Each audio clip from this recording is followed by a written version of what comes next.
皆さんこんにちは。ブログ元気が出るトッコの部屋でおなじみのトッコです。今日はティーネイジャーの脱捨てのタイミングについて余談も交えながらお話ししますね。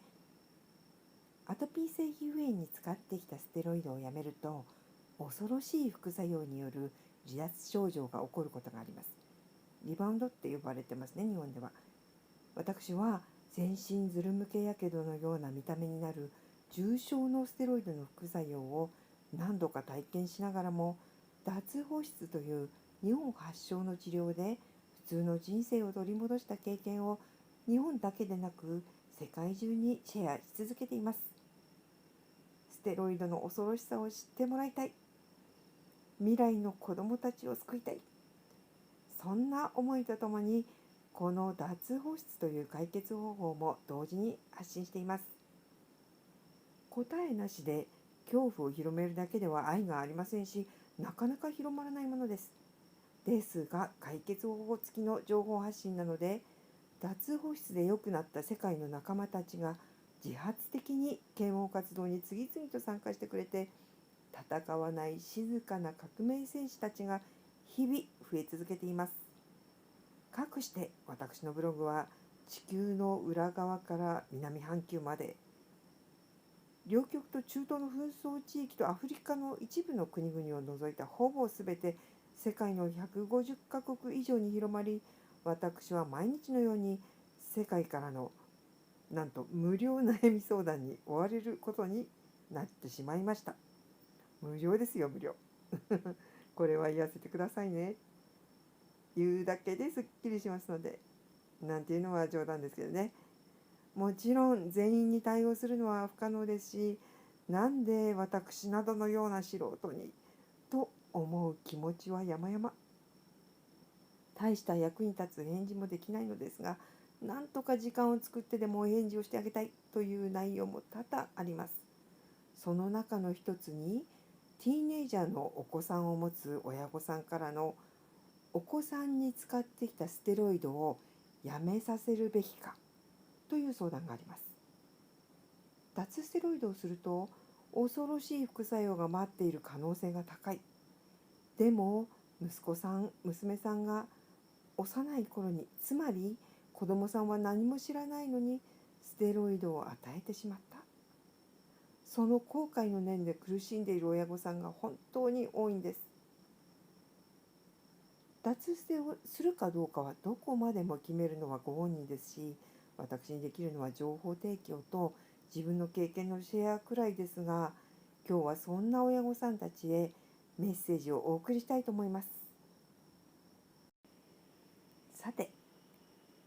一般の健康な方々の場合、皮膚にほんのちょっと炎症が起きただけでも結構皆さん騒ぎます。アトピーの大御所の私としては、目を細めても見えないくらいウルトラちっちゃい炎症を友達に見せられたりすると、ちみちみ小さすぎて私には見えないが、とふざけてからかったりしますが、本人にとっては真剣です。仕事が終わったら飛んで病院に行くべきかなど相談されます。それくらい皮膚炎というのは不快なものです。痛みや苦しみにのたうち回る病気とはちょっと違いますが、ステロイドの副作用に至っては、塗ってもいなかった場所もお構いなしで全身症状になりがちですし、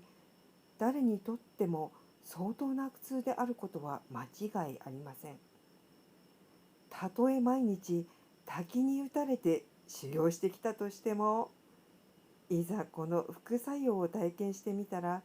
その苦痛に悶絶することもあるでしょう。このステロイドのリバウンドというものがどれくらい大変なのか、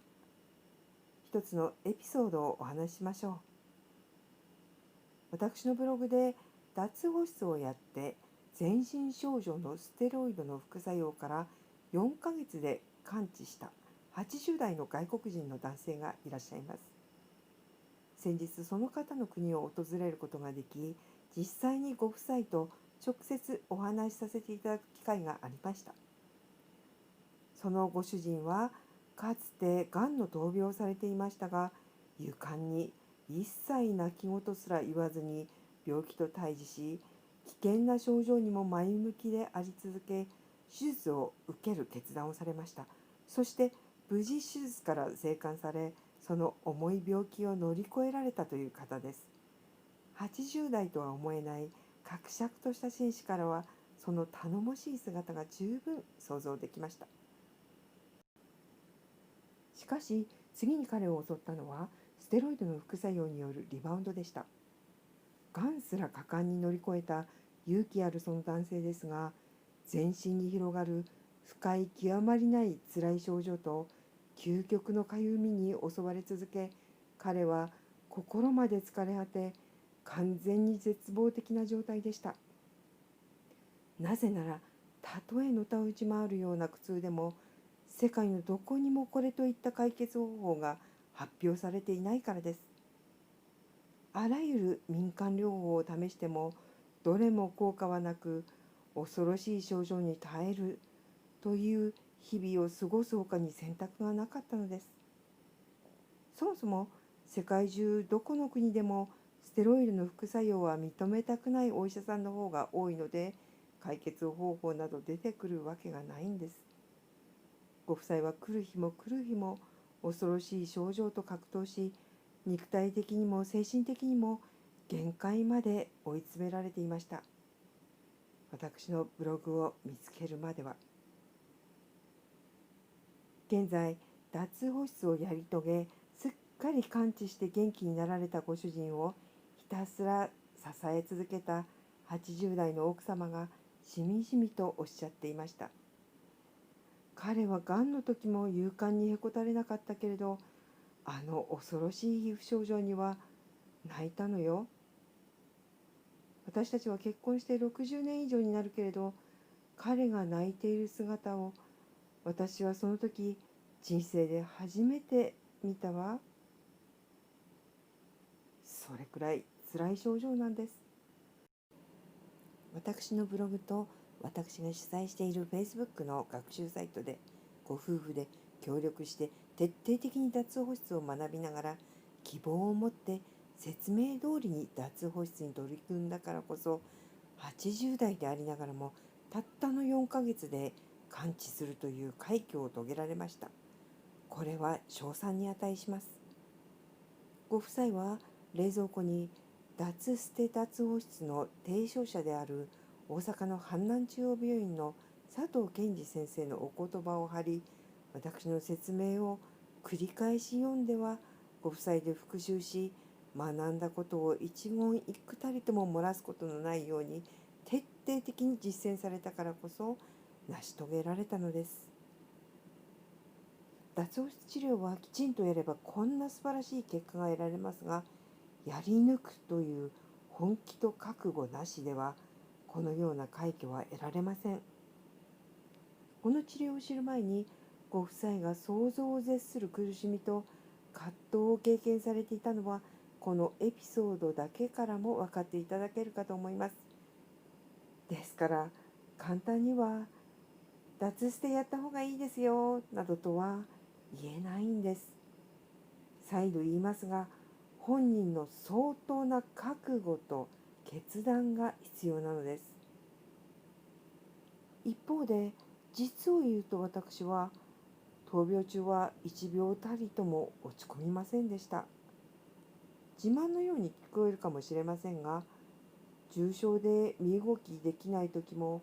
心の中では笑えることなどを考えていました。よく「とっこさんは強いからできたのよ」という方もいらっしゃるんですけど、しょっちゅう私弁解していますが、見た目と違って私は心は相当繊細ですよ。どなたですか、笑ってるのは。ただ考え方がユニークなだけなんです。笑って乗り越えるのは理想ですが、難しいのは分かります。そうそうめったにこの一つと思われるような乗り越え方の極意、あるいは地獄の中でも笑えるような秘技を持っている方はいないものです。ほとんどの方がメンタル面で崩れます。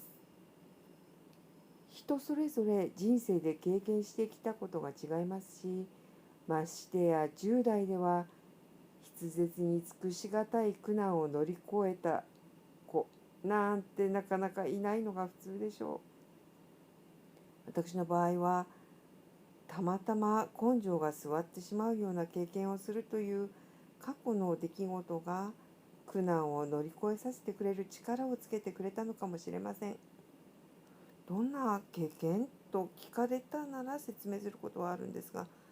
では簡単に説明しますと、あなたの誰よりも大切な人を今思い浮かべてください。もしその人の命が誰かの手によって人為的に奪われてしまったら、しかしその罪すらも一切問うことがかなわなかったのなら、想像してください。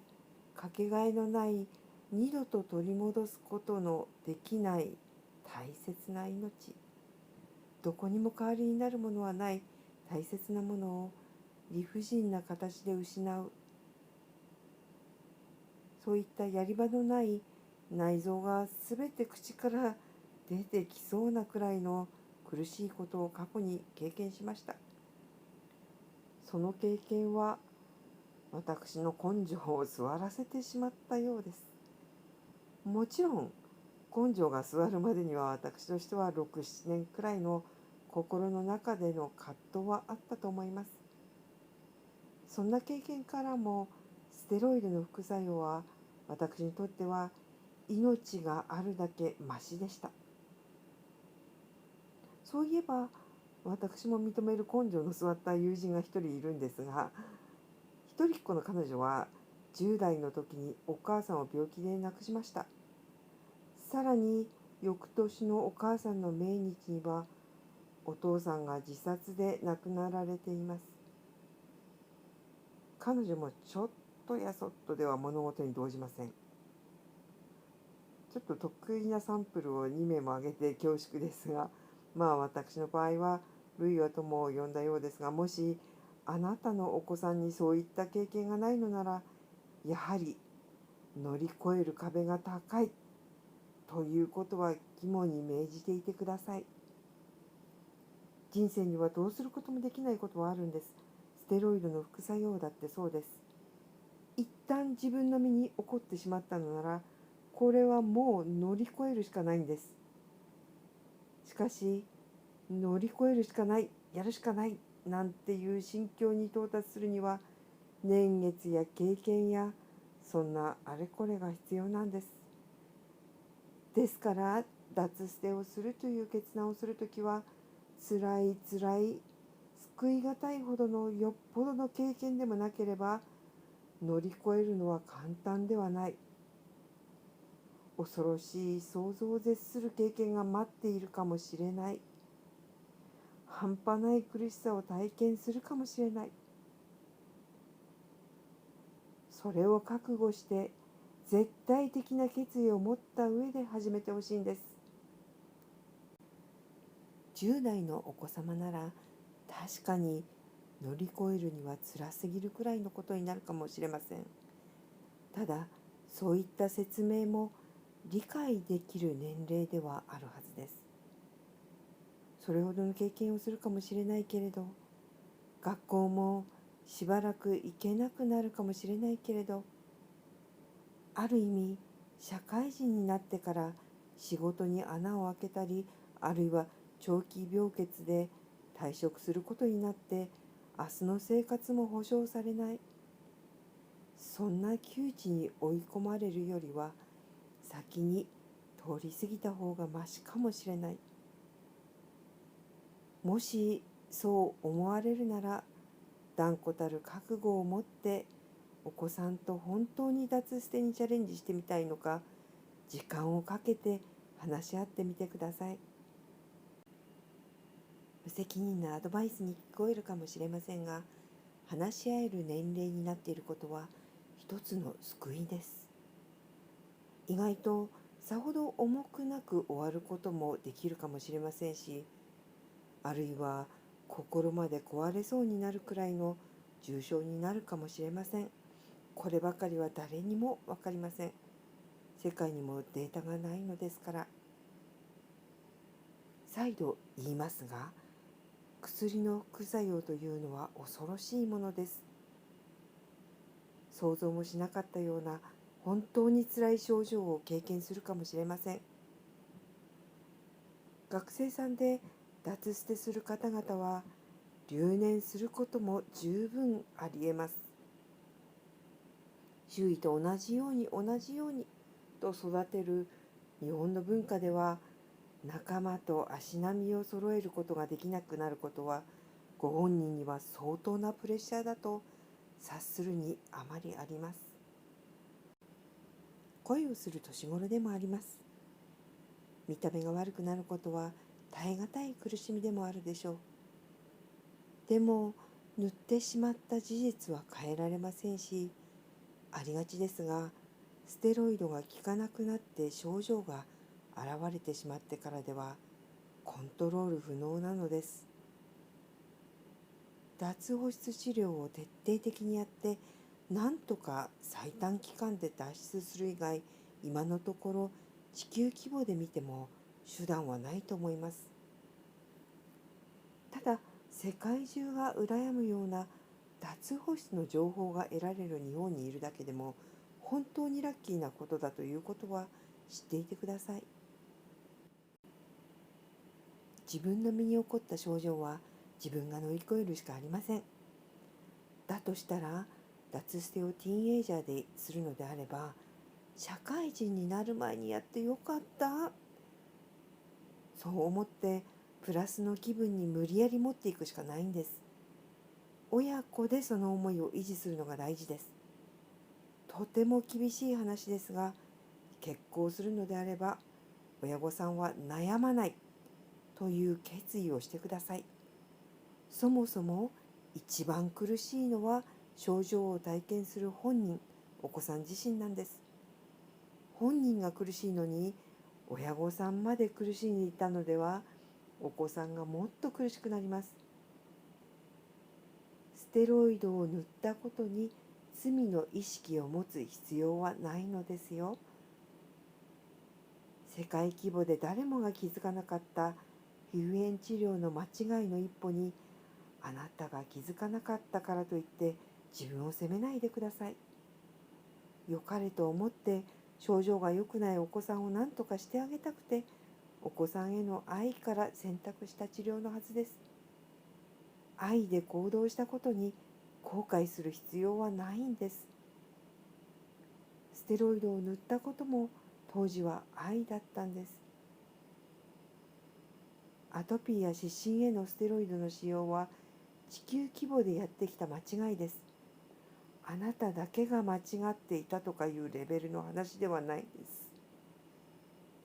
そういう時代だっただけなんですよ。お子さんと共に脱捨てを乗り越えたいのであれば、最大限の愛を持って今の10代に成長したお子さんに説明してあげてください。お子さんはもう少なくとも意味はわかります。相当な大変さもあります。しかし社会人になって仕事に穴を開けながら、あるいは子育てをしながらの治療の大変さなど、お子さんに想像がつかない部分を親御さんであるあなたは知っています。そういったお子さんの知らない部分を説明してあげてください。経験者にしかできない部分を担当してください。それが年の功というものです。そしてもしお子さんが脱捨てをする決意をして闘病が始まったのなら、一緒に泣くのではなく、どこまでも太陽になって照らし続けてあげる。そうやって新たな形で愛情を表現してください。反抗期などもある年頃です。あなたの心が揺らいでいたのでは治癒に時間がかかってしまうでしょう。後悔することに意味はありません。辛い時にお子さんが欲しいのは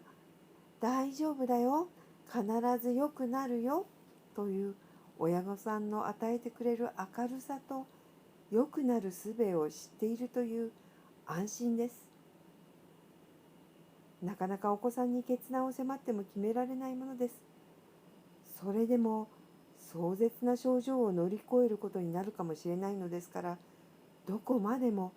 お子さんに決めさせてあげてくださいね。私は自分の経験からも、命に関わる病気以外ではステロイドを使うべきではないと思っています。しかし、やめるという選択はやはりご本人です。ただ、自信を持って言えることが一つあります。ステロイドをやめた仲間たちも、そして私も、ステロイドをやめて本当に良かった、そう心から思っているということです。やめてみた患者にしかわからない感謝にあふれるすがすがしい感想です。これだけは確かにお伝えできます。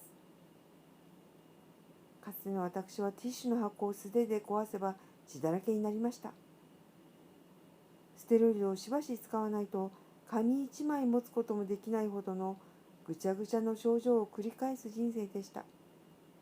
近所に行くのにもステロイドのチューブを持参しなければならず、